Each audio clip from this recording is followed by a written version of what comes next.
you're starting out to work hard hours. You're sacrificing time with family, friends, vacation, even.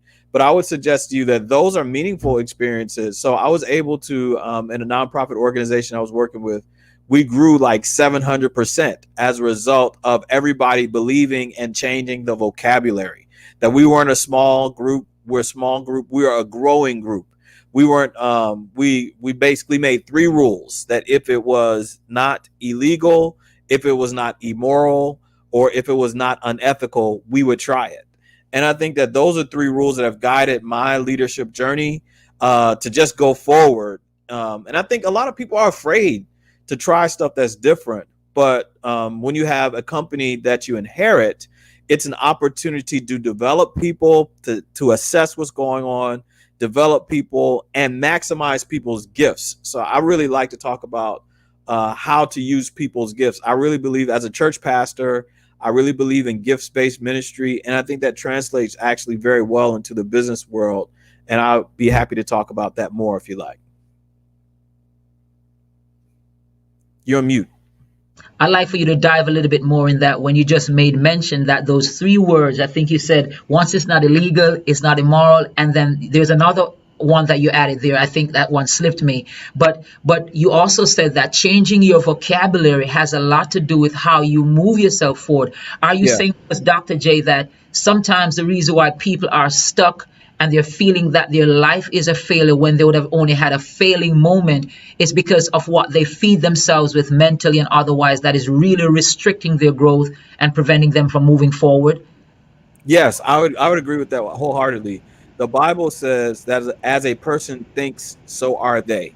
So in other words, if you start talking negatively about your identity, your cultural heritage, your background, and you hold that as the anchor points for life as opposed to catalysts to move forward, I believe that there are opportunities that are unlimited potential so that we can all grow together.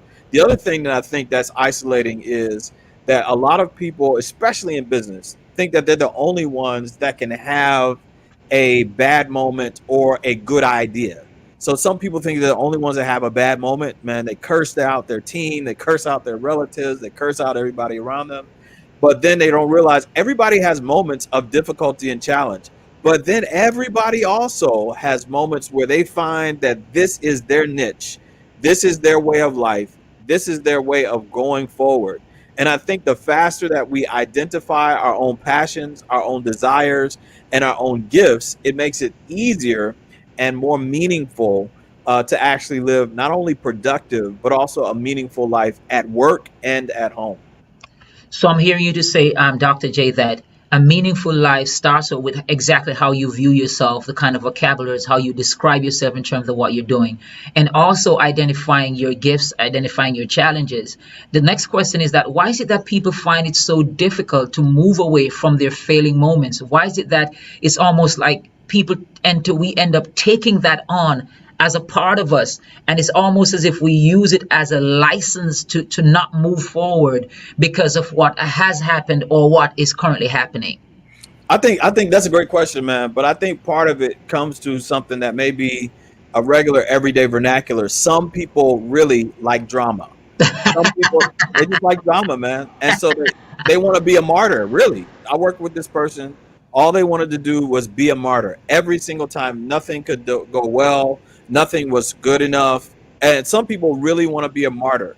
Some people also want rescue. Mhm. So they also find themselves saying, I'm in need. It doesn't matter whether they're male or female. They can be 50 or 25, just starting out in their career. Some people want rescue. The other thing is some people want to be a hero. Some Mhm. people want to be the knight in shining armor, or the princess or the queen that has the answer right at the right time. And I think that there are other people who just want to serve.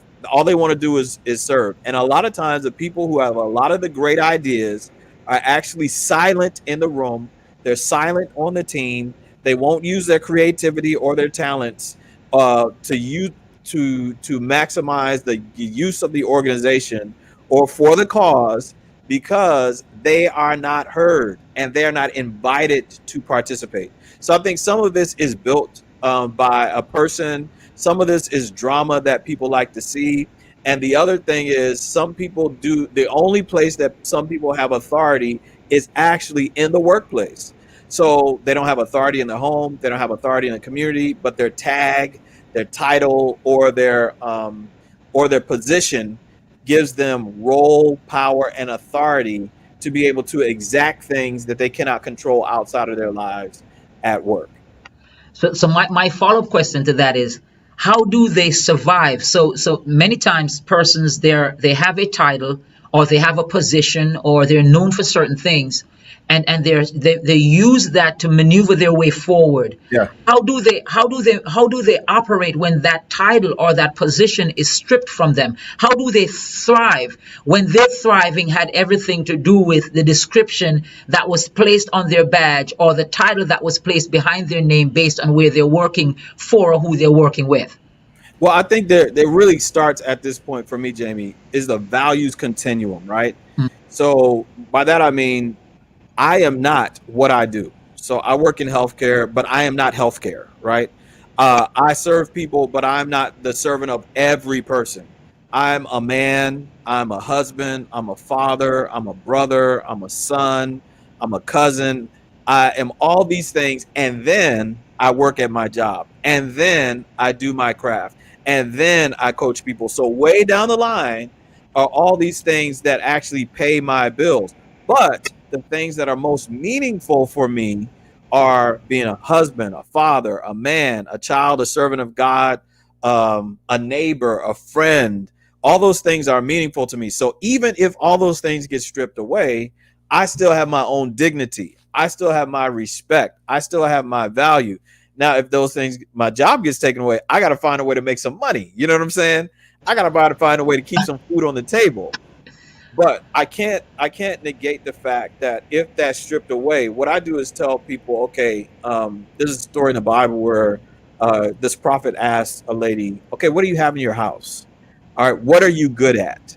What are some things that you have that can actually assist you? The lady had enough to last her for a year and some change, all as a result of looking around on the inside.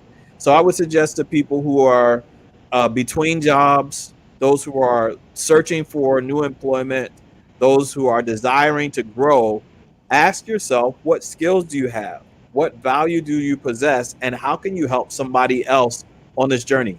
I believe with all my heart that the social currency of 2021 is going to be collaboration. We see this in the NBA. We see this in healthcare with joint ventures.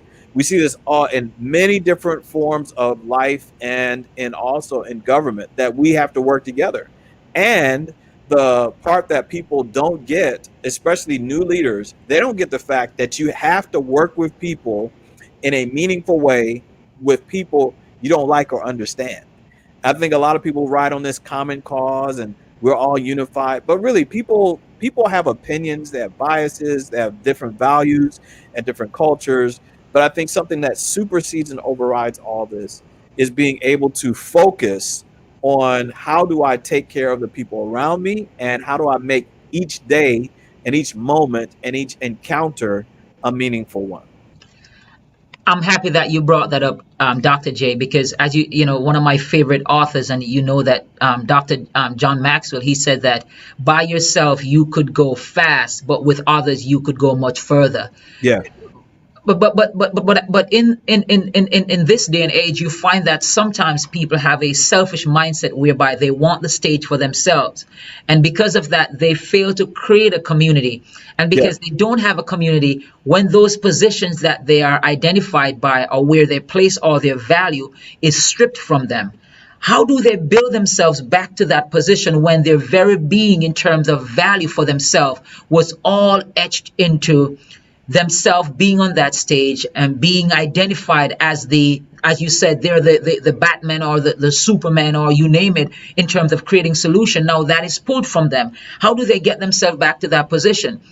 And that, I think you answered that question really well, in the fact that we need community. But my next question to you, Dr. J, is, you have created a brand around the world in terms of showing people why is it important that they need to thrive, and the fact that we were really built to thrive, and it's not a special gift from a genie bottle why some persons are successful and others aren't.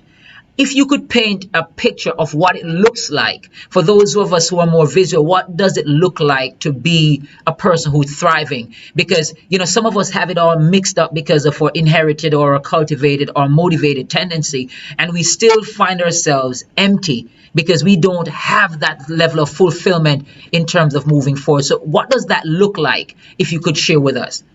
I think there's some core elements. Number one, I think that every leader, every executive leader that I've ever worked with that has been effective has, number one, liked people and loved people. I remember one of my mentors, Dr. Charles Joseph, told me, he said, "You can't lead people if you don't love people."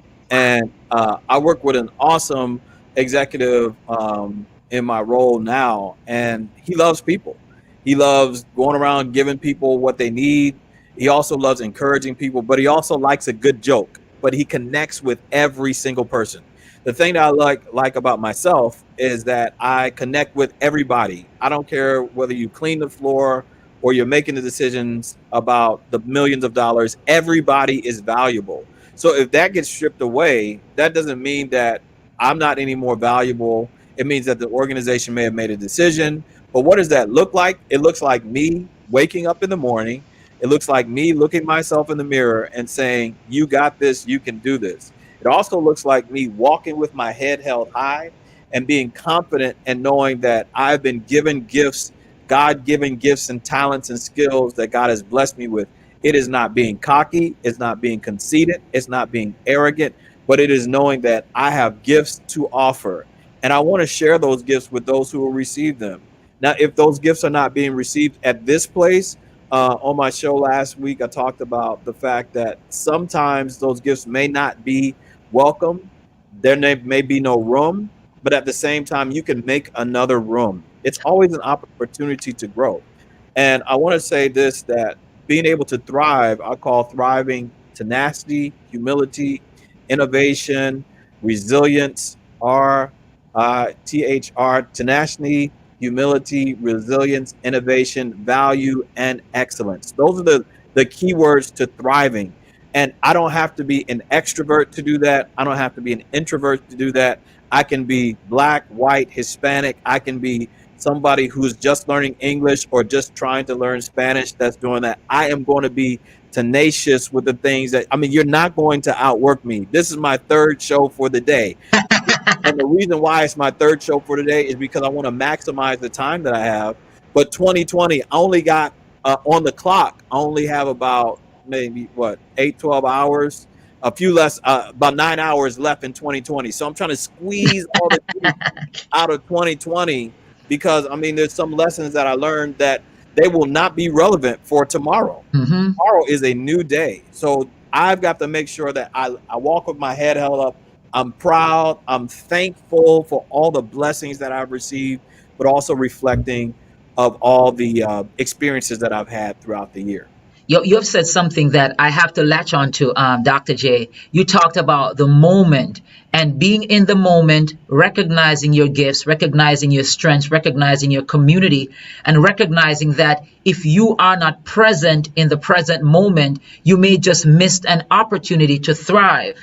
And, Yep. I want you to help me unpack this, because what I heard also is that sometimes because we're locked into our mindset of failure, we choose to hit the pause button when we should still keep moving, because Yes. we're not really getting what we think we should have gotten before. We feel like it's time for us to close the day before the day's out, and we Yeah. miss many opportunities. So my thing is, what do you say to people who are constantly bombarded by challenges? They're in toxic environment. Their very means of thriving is constantly outruled by those around them who may have more authority. Can somebody really thrive in a toxic environment that is holding them back, whereby the environment, and I'm playing the devil's advocate here, you are built to thrive. The environment is built to take them down. Hmm. And we look at the ancestry of a number of folks or races that were in slavery. Some Hmm. systems were made to hold certain people down. The Hmm. question is, how do you still thrive in that kind of environment? Well, I think the first thing is, and I know this is going to sound very basic, but you have to learn. This is a book called How to Lead When You're Not in Charge. All right. So I don't hire people who are not leaders.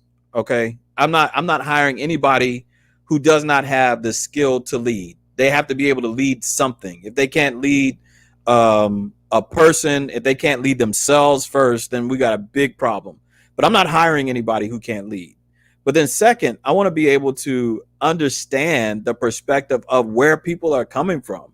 And then I have to understand what is my role in the moment. I think this is the real thing, Jamie. People get angry when there's no clarity, but then there's no boundaries. All right, there's no clarity. If there's no clarity in your role, then people are going to be frustrated. If they work with you and there's no clarity, you're not giving people clarity. You have frustrated people. If they keep asking you, what do you want me to do? Am I doing this the correct way? If there's blah, blah, blah, blah. But then the thing is, if there's no boundaries, if you're a micromanaging leader, you're actually causing havoc on your team. And people don't want to be around you as a micromanaging leader. I mean, you're a nice person. You might be a good person, but you're walking around afraid that people can't do the job just like you. Well, until you become God and until you become somebody who can actually make decisions and choices, you really can't affect that part. But what you can do, and I think this is the crucial part here, Jamie, is that the new social currency. I think collaborative currency and business currency is collaboration, right? But I think the social currency that is being lost as a result of the proliferation of media in all its forms, phones, tablets, even being online all the time and scrolling, is the social grace, the looking the person in the eye, the thanking the person with a handwritten note, giving somebody a compliment and meaning it, sending a thank you letter, and having all these kind social graces. While these things may not get a person a job, they will give recommendations. I never want anybody who works for me to say that he's a mean person. I always want them to be able to say this: he's a nice guy. I may not understand every perspective that he comes from. I may not even agree with some things that he may say, but I never want somebody to leave with a taste in their mouth from me. And I'm telling you, you can be strategic, you can be effective, but if people can't work with you, you are not going to rise to levels of leadership where you feel you should be. And some people go unknown, they go under the radar, but in these very minute moments of social interaction, you have opportunities not only to share how good you are. I used to think that every time I talked to somebody, I had to tell them that I was good. Tell them, no, no, no. People know you good. They know you in the room. That's why you in the room. That's why you at the table. The system is not against you. But what you got to realize is that as you grow and develop in leadership and in education, it doesn't matter how long you've been a CEO or been the CEO of yourself. You always have to realize there's someone else to take with you, but there's always someone to be kind to. Wow. Well, so I'm hearing here that that was just a mouthful of power right there. It was packed. Because being nice is important. Looking out for others is important. Setting a platform or creating an environment whereby it's wholesome for those around you and less toxic. Not only does it help you, but it also helps the results that you receive. Because Exactly. when people can trust you as a leader, when That's right. people can trust what you're doing, and when I talk about leadership, as you made mention, Dr. J, and I made note of it just now, is that you said that employing people, you think about people who could lead. And sometimes persons may say that I don't have the skill set, but you don't have to be leading a big group. You lead across, you lead down, you lead up, and you lead yourself. And the greatest part of leadership is leading yourself to where That's you right. should be. And that leadership, as you made mention earlier, really starts with having a knowledge of who you are, That's that right. self-awareness, and then being considering it to be important to take the time to understand who you're working with, so you could offer them a kind note, you could offer them a compliment, you could give them an opportunity to move forward, you could even give them a few nuggets if you see where there are certain gaps where they could build themselves on in going further. And that's just amazing. And I think for all the leaders who are listening, and leaders here, you could be a coach, you could be a mom, you could be a dad, you could be a CEO, That's you right. could just be a manager, you could just be thinking about starting your business in the worst new year ever, That's right. 2021. And you may be like, whoa, why did I think about doing this? But as we're hearing from one of our experts, Dr. J, is that it's about your mindset and investing confidence in yourself, and not just looking about how small you may be and the way you're using your vocabulary. And once it's not illegal, it's not immoral. What's the next word, Dr. J? Unethical. Unethical. Unethical. Once it's not unethical, once it's not illegal, once it's not immoral, you go for it. And that will give you the best 2020 ever, because you're moving with a free mind, and also understanding, as you said earlier, that you may fail at certain things. And this brings me to the next question, Dr. J. And it says here, you have done a lot of work with leaders and regular people locally and internationally. What is your perspective as it relates to overall wellness? I know that this session, this talk right here, is not going to that other side of you, and we'll be having you at another time to talk about that. But how does, let me put it this way. As a kid, when I did something well, whether when I was playing cricket, yeah, you guys gonna be asking cricket, yes, and Dr. J, don't laugh at me. Yeah, Dr. J, I used to play cricket. I love me some good cricket. But when you hit a six, or when you're playing soccer and you score a goal or something like that, and inside you feel like you're thriving, it does something to you. So my question to you, Dr. J, in terms of overall wellness, how important it is for us to be thriving. Well, I think that everybody likes to be on top of the mountain, and I think everybody likes to have, the towel over their shoulder after the game, when the post game conference, where they're talking about how well they did and all this other stuff like that. But life is really not lived in those high moments. It's really lived in the valley. And how do we thrive in the valley?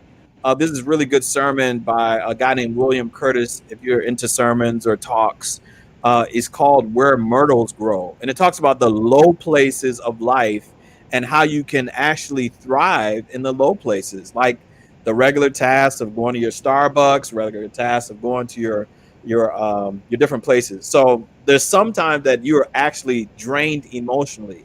And I think that one of those things about wellness is that everybody has to know their brake button, when it's time to press the brakes.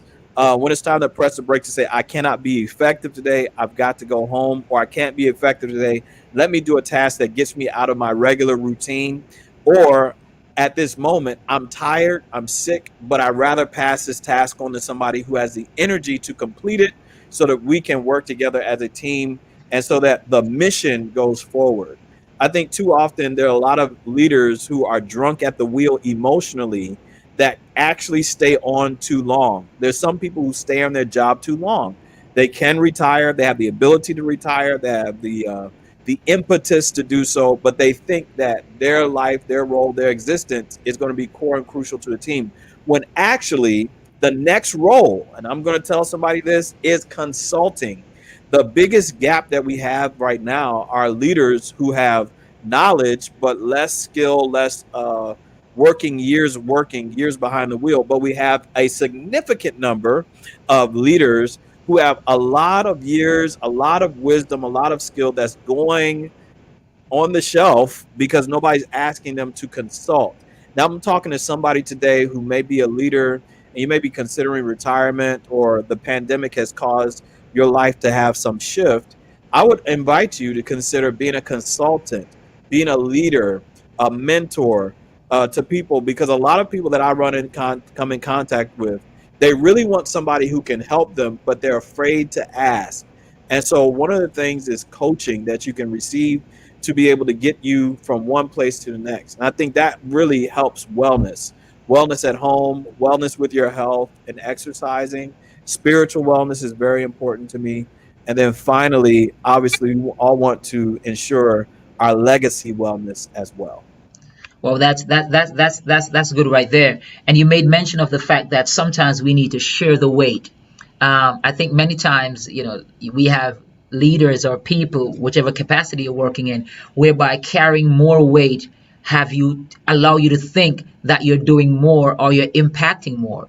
When, Yeah, when if you spread the weight, you'd have been able to move faster. You'd have that's been right. able to go further. You'd be able to touch more people. It's just like, I was talking to somebody recently. I was in a coaching session with one of my clients, and I said that if you think that you could earn your company $1 million a year, how different would it have been if you had 10 more people who you have trained who could do the same? It means now that you have 10 people making the company $10 million. That's an entire different scope.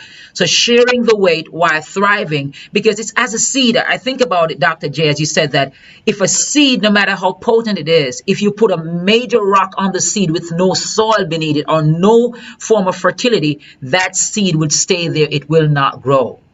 So we have to, as you said, we have to hit that break. We have to remove those things, as John Maxwell said, that we have to remove the lid, not only from ourselves, but others. And for Yeah. many of our leaders, as you said, that some of our leaders who you may be getting a little bit older, you may still be young and you have just lost your job. You could go into mentoring or coaching or finding other persons where you could add value to their lives. And by doing that, that will keep you sharp. It will keep you relevant and will give you an opportunity to not only stretch yourself, but to create a legacy for others who would like to either get on your level or like to take themselves to a next place.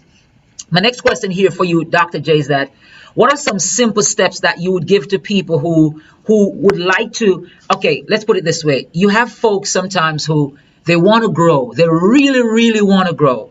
They want to really thrive.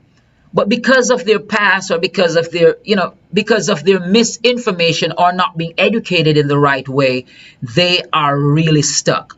What are some steps that you could give to that person who is listening to you today in terms of how they could navigate the way forward? What are some steps? What are some things that they could do? I know you started that in your last conversation and on one of your live sessions a few weeks ago. I got it from you also.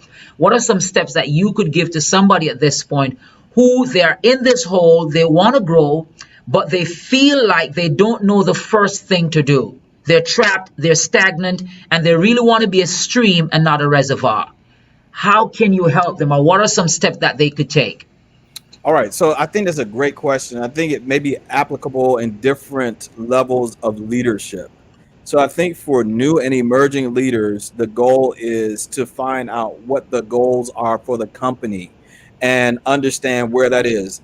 In nursing, what is being found in healthcare is that a lot of people are kind of foregoing the med tele type everyday nursing and want to go straight to nurse practitioner. So they're kind of missing some steps along the way, and it comes down to not being able to have a whole lot of people left. That's what's happening in nursing. A lot of people are going to travel. A lot of people are leaving healthcare. That's just something nationally across the board from the colleagues that I have who have shared that. But step number one in that, the first emerging leader is to be able to kind of find out where you fit in the organization, kind of understand the why and your purpose for being present. I think that kind of alleviates a lot of frustration. There are some people who are frustrated because they have a lot of knowledge but don't have a lot of connection. So the next thing I would say is find someone to connect with in your organization who is a new leader, someone who is in middle management, and someone who is an executive leader. I think that there are a lot of people who have a lot of wisdom who are in middle management. They don't get a lot of credit for being in middle management. They get a lot of the processes and policies and the adjustments and changes in middle management. But really, middle management is core and effective to every organization. And then for those who are executive leaders, there's some people who are deemed and picked and handpicked as executive leaders, but they don't have the years of experience. So get a coach, find somebody who is a confidential partner who can walk with you and journey with you. You always need somebody to bounce something off of. And then I would never, ever underestimate the power of an executive assistant. An effective executive assistant will assist you in becoming a better person.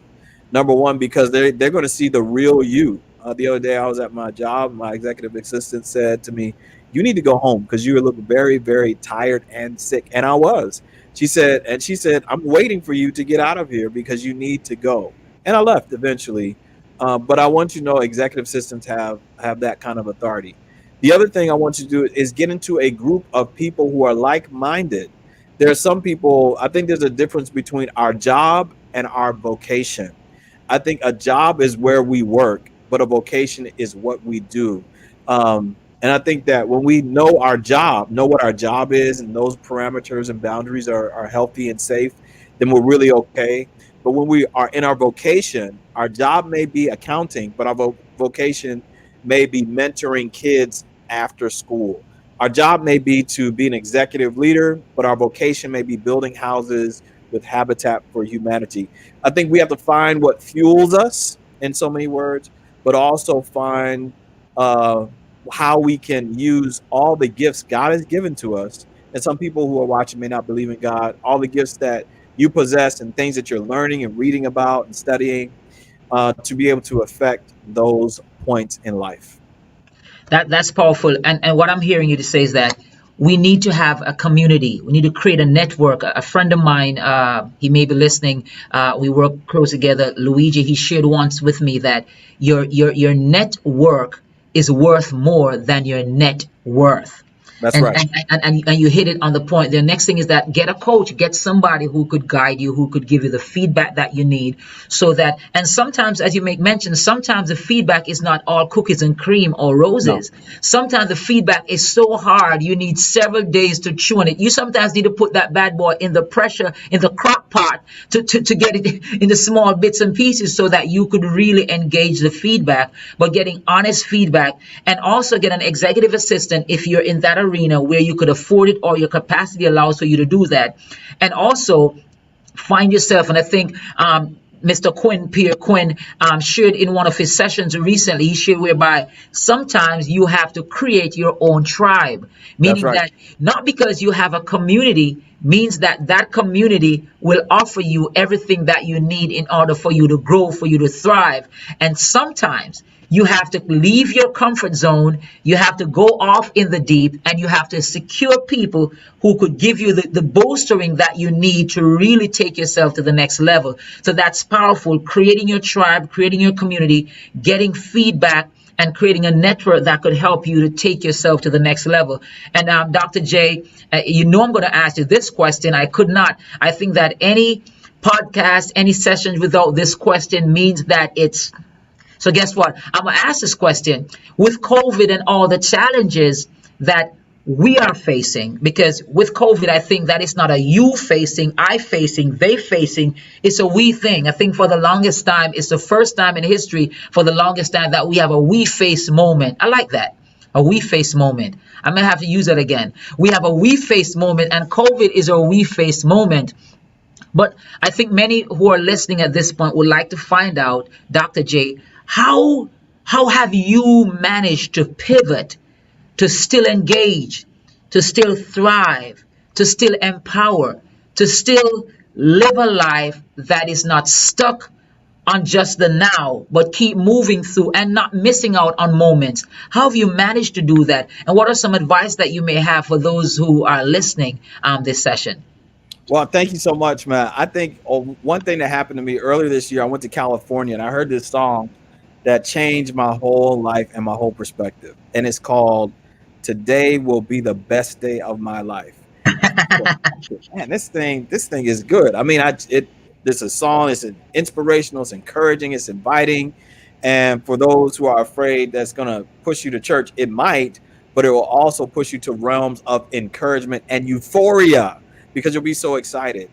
I think one of the things is that, but then the other thing, man, I think it's just really knowing the fact that this was an opportunity. Everybody has a pen in their hand to write history, and we've never had that. 2020 will never be back with us again, but we had a pen in 2020 to write history, and we had an opportunity to innovate. We had an opportunity to encourage. So two of the things that I did this year, I started Built to Thrive. It's always been a passion of mine to encourage leaders and things like that.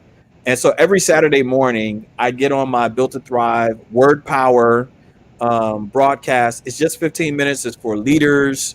And it basically, all I do, my goal is for recharge, encouragement, and inspiration for leaders because everybody needs something.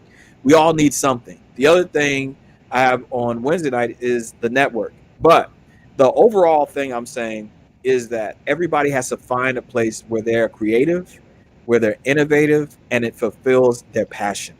So I think that there's some people who find creativity in different things, and you got to find what you do. I think one of the biggest things that has happened is that everybody has a podcast, everybody has a broadcast where they're inviting guests and panels and things like that.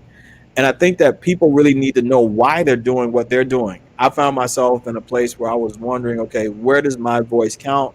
Where does my voice matter? And so today I said, I'm going to wake up and do something on grief because everybody needs to know four questions that people need to answer before they go through the new year about their own grief and how they process 2020, even through in 2021. But I wanted to do that because that's my niche. My niche is encouraging people, connecting people, and talking about grief. And so I can't stop doing that, but I had to take some time to figure out what my niche was and do it and fulfill my passion and desire. So what I'm hearing is that finding your sweet spot is critical. Yeah.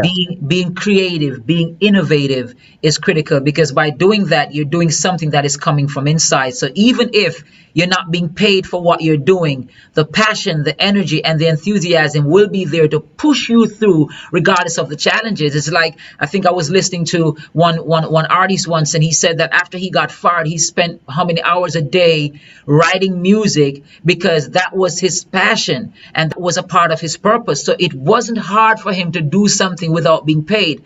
And after he made his first hit, that was the end of the story. He had enough things that he had created during that what we thought was a tough period, but it was a chance for him, as you said, to hit the brakes and to pause for a minute and to keep pushing through on what he was great with.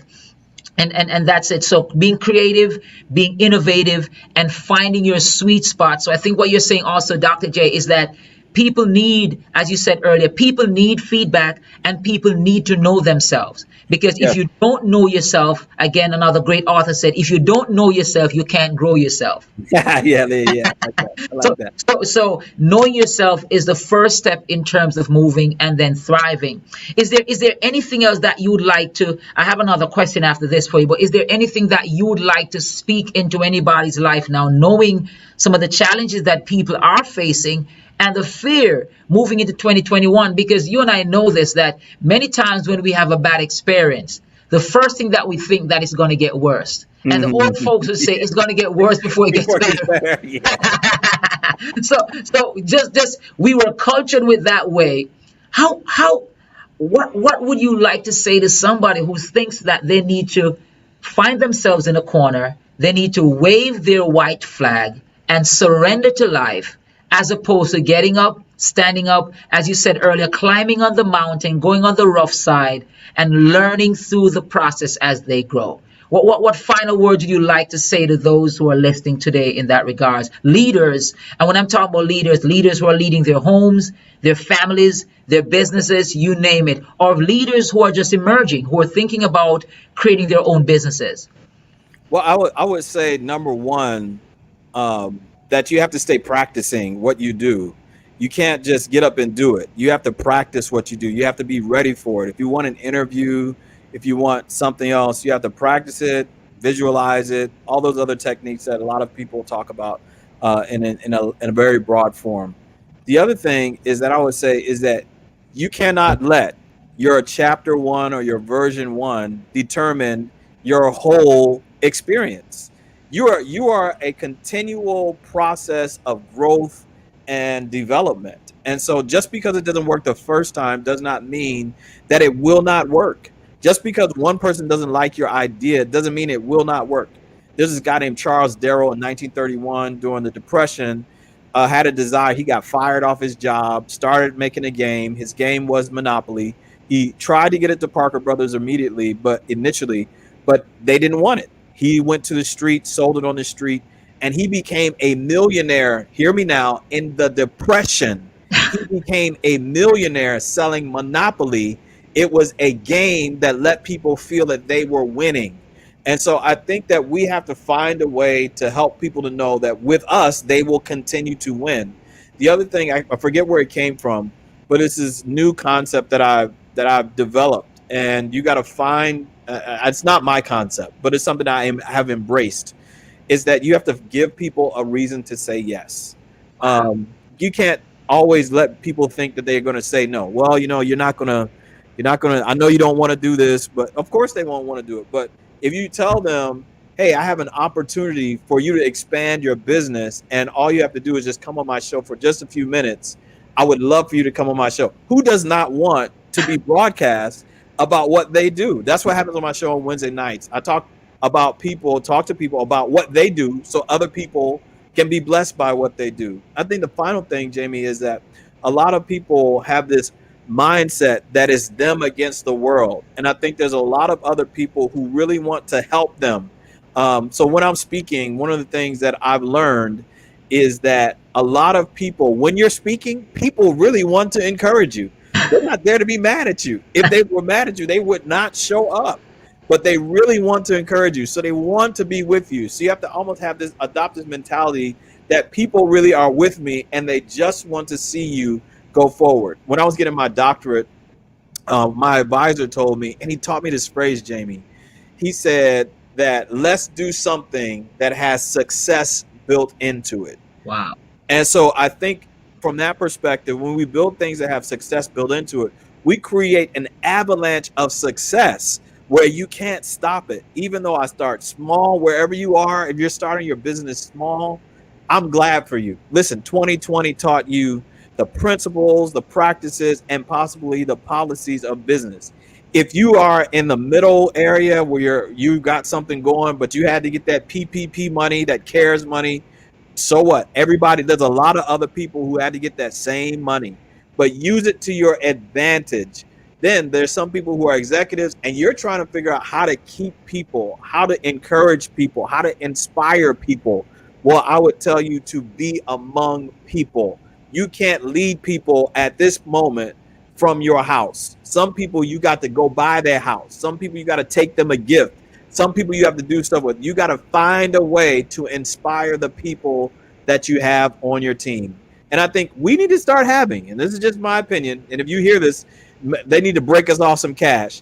Instead of having only chief executive officers, we have to have a chief inspiration officer. Mhm. So that's what I view myself as, the chief inspiration officer everywhere I go. I'm the chief inspiration officer, so somebody should be built up after they leave my presence.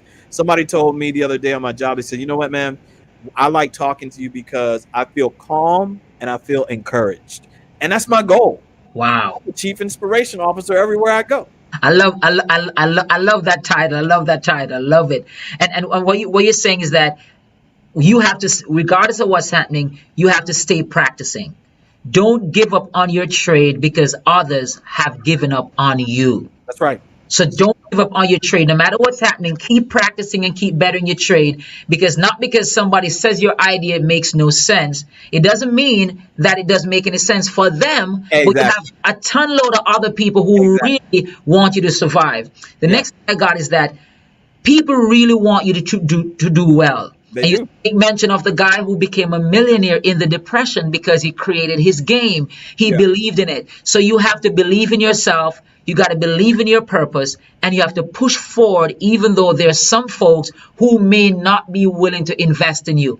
But somebody said this to me, Dr. J, once, is that if you go to a store and you want to buy yourself a pair of Jordans, Yeah. you see the pair of Jordans, it's worth $250, and you look at it, it's genuine, and the guy said to you that I sell you for $10. You are not going to say to the guy, I'm going to give you $250. The point of it is that if you discount yourself, That's people right. will not add value to you. Ooh, I like that. I So like you that. have to value yourself as you push through. And the next thing is that you are a part of a continuum of growth. You have to continue to grow. You're never at your best moment. You're always journeying to it. And life is a journey. It's not a destination. So stop thinking about the meadows and think about the journey. And that's just powerful. And hey, Dr. J, I've enjoyed myself with you, and I'm seeing comments and stuff flowing from all different angles. I've enjoyed myself with you. But guess what? I introduce you and I make mention that you are an author of two books. And the first one is Built to Thrive Discovery Guide and the 5 Minutes on Purpose. And those are two powerful books. As a matter of fact, I've read one the first time I purchased it. I just went dig deep into it, and it has impacted my life and my journey. My question is, how can those who are listening, how can they find you? How can they tap into your resources? How can they purchase your book? How could they like you? Or, hey, the floor is yours. Tell us where we could get some more of you, because 45 minutes is not enough of getting some Dr. J. So guess what? Built to Thrive, everybody wants to thrive. Everybody wants to do good. He, she, the old lady, the benches and the chairs, everybody wants to do good. So where can they find you and where can they find your information? So I can be found very easily on Instagram, on Facebook, and on Twitter at Built to Thrive, and also on Facebook in the Built to Thrive Facebook group. But I want to invite you, whoever's watching, to join me every Saturday morning. I broadcast to Built to Thrive YouTube, Twitter, and Instagram, on Facebook. On Word Power is 15 minutes of power packed encouragement for you, and then also on the network. But please go to my website as well, www.builttothrive.me, and you'll find resources. You'll find a little bit more about me. I like to have a good time, but most of all, I like to encourage you. And Jamie, I want to say thank you for allowing me to come on your broadcast today. And thank you so much for allowing me to inspire with growth and to help to sustain some excellence today. Wow, I love it, man. It was a pleasure. And guys, I know that you want to hear more. We'll be bringing him back on very soon because he has a power pack dynamite, acres of diamond, if you want to put it that way, that he'll be sharing with us at other settings. But Dr. J, it was a pleasure having you. And for all of those of you guys who joined us today, thank you guys very much for joining us, and looking forward to you joining and following us on the different areas that we have as we go out. Have a great 2021. And for all the families and everybody, enjoy yourselves and be safe. And guess what? Greater things are yet in store for you. Have a great, great day. Thank you.